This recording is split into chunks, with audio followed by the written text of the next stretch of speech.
अस्सलाम वालेकुम दोस्तों। तो दोस्तों, आज हम बात करने वाले हैं हजरत मूसा अलैहिस्सलाम और जालिम बादशाह फिरौन और उसकी बीवी हजरत आशिया के बारे में। आपसे गुजारिश है कि वीडियो को पूरा ज़रूर देखें। उससे पहले आप वीडियो को लाइक करके हमारे चैनल को सब्सक्राइब कर लें। हजरत आशिया अलैहिस्सलाम ने अल्लाह ताला से दुआ मांगी, है मेरे परवरदिगार, मेरे लिए जन्नत में घर बना दे, मुझे फिरौन और उसके बुरे कामों से बचा ले और इन जालिमों से छुटकारा दिला दे। हजरत नूह अलैहिस्सलाम के पोते मिस्राम बिरहाम जिस इलाके में आबाद हुए उसका नाम मिस्र पड़ गया। यहाँ की कौम जब परवान चढ़ी और फिरौन की हुक्मरानी आ गई, फिर जब हजरत यूसुफ अलैहिस्सलाम मिस्र के बादशाह बने तो उनके वालिद हजरत याकूब अलैहिस्सलाम अपने बाकी बेटों के साथ मिस्र आ गए और गोशान नाम के एक इलाके में आबाद हो गए।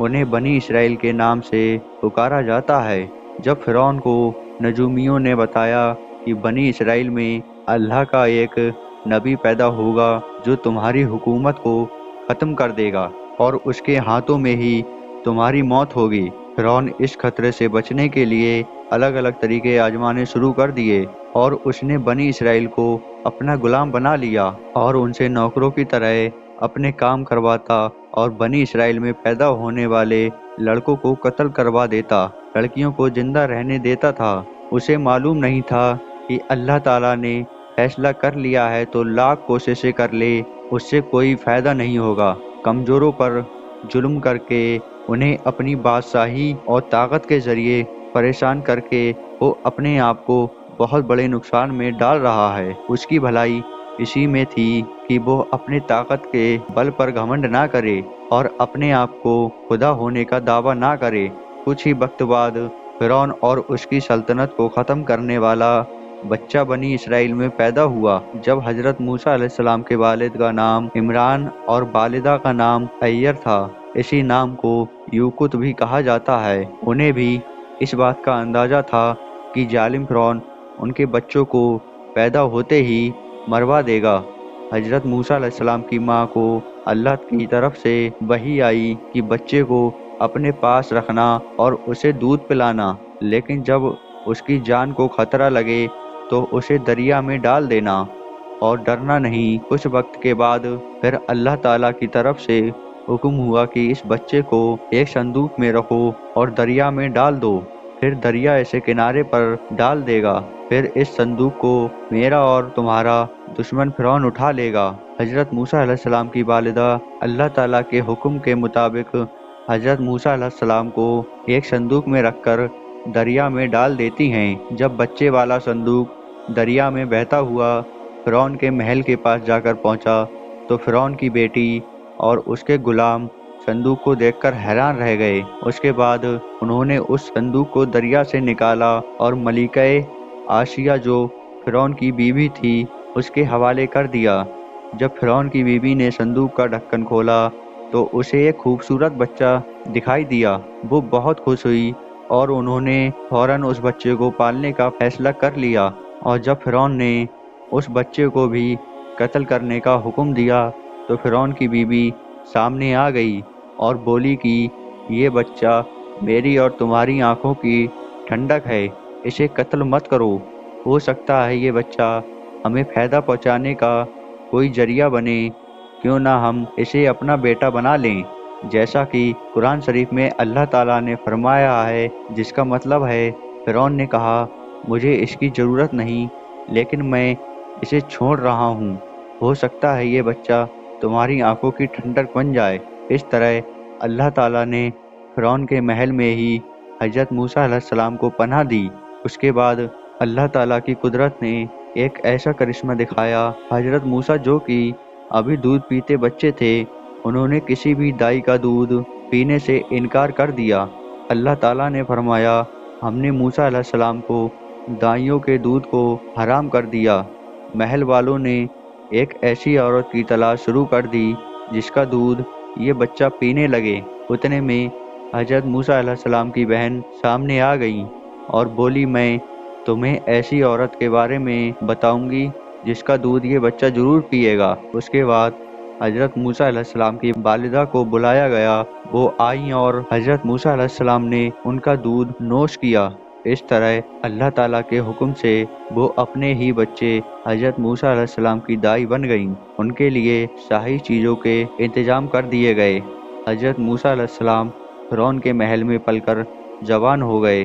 اللہ تعالیٰ نے انہیں اسلام کا پیغام پہنچانے کا حکم دیا۔ کچھ وقت کے بعد حضرت موسیٰ علیہ السلام نے اپنے نبی ہونے کا اعلان کیا، جس کے بعد فرعون حضرت موسیٰ علیہ السلام کا کھلا دشمن بن گیا اور فرعون کے جادوگروں اور اس کے سپاہیوں کو حضرت موسیٰ علیہ السلام نے اپنے عصا یعنی اپنی لاٹھی سے شکست دی تو وہ لوگ فوراً حضرت موسیٰ علیہ السلام پر ایمان لے آئے، اور حضرت عاشیہ بھی حضرت موسیٰ علیہ السلام پر ایمان لے آئی، لیکن وہ لوگ فرعون کے ظلم سے اچھی طرح واقف تھے، اس لیے ان لوگوں نے اس بات کا بھی کسی سے ذکر نہیں کیا۔ ایک دن حضرت عاشیہ اپنی بیٹی کو کنگھی کر رہی تھی اور ان کے منہ سے اللہ کا نام نکل گیا۔ حضرت عاشیہ کے منہ سے نکلا الفاظ یہ تھا کہ برباد ہو جو اس اللہ کا انکار کرتا ہے جو میرا اور فرعون کا اور سب کا رب ہے۔ بیٹی بھی پکی کافر تھی، اس نے اپنے باپ فرعون کو یہ بات بتا دی، اور پھر فرعون نے اپنی بیوی پر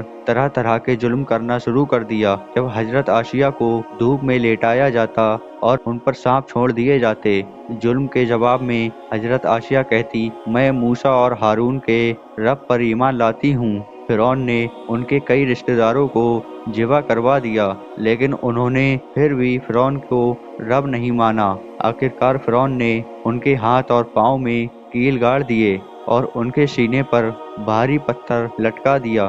حضرت عاشیہ نے اللہ تعالیٰ سے دعا مانگی، اے میرے پروردگار، میرے لیے جنت میں ایک گھر بنا دے اور مجھے فرعون اور اس کے برے عمل سے نجات اور بخشش دلا دے، اور مجھے ظالم قوم سے چھٹکارا دلا دے۔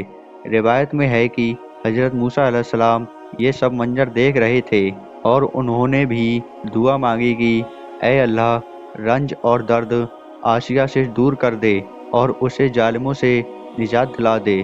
اس کے بعد اللہ تعالیٰ نے فرشتے بھیجے جنہوں نے حضرت عاشیہ پر اپنے پروں کا سایہ کیا، پھر انہیں جنت کے محل دکھایا، پھر وہ مسکرائی اور اللہ نے اس کی روح کو اپنی طرف اٹھا لیا۔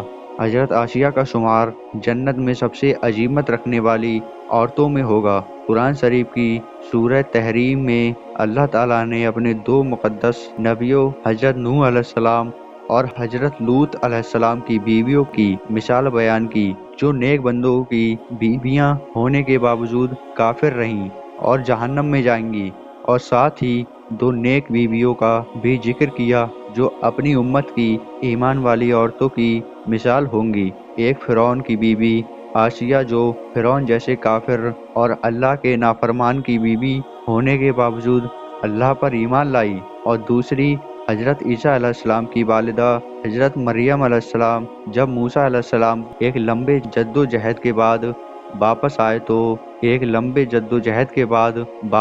تو رامز سال انتقال کر چکا تھا، اور اس کا بیٹا منفتح ثانی فرعون بن چکا تھا، اور وہی منفتح فرعون اپنے لشکر کے ساتھ دریائے نیل میں ڈوب گیا۔ امید کرتے ہیں کہ آپ کو یہ ویڈیو اچھی لگی ہوگی۔ اگر اچھی لگی ہو تو ہماری ویڈیو کو لائک کر کے ہمارے چینل کو سبسکرائب کر لیں، اور آپ سے گزارش ہے کہ ہماری ویڈیو کو زیادہ سے زیادہ لوگوں تک پہنچائیں تاکہ انہیں بھی فرعون کی بدسلوکی کے بارے میں پتہ لگ سکے۔ انشاءاللہ جلد ملیں گے دوسری ویڈیو میں، تب تک کے لیے خدا حافظ۔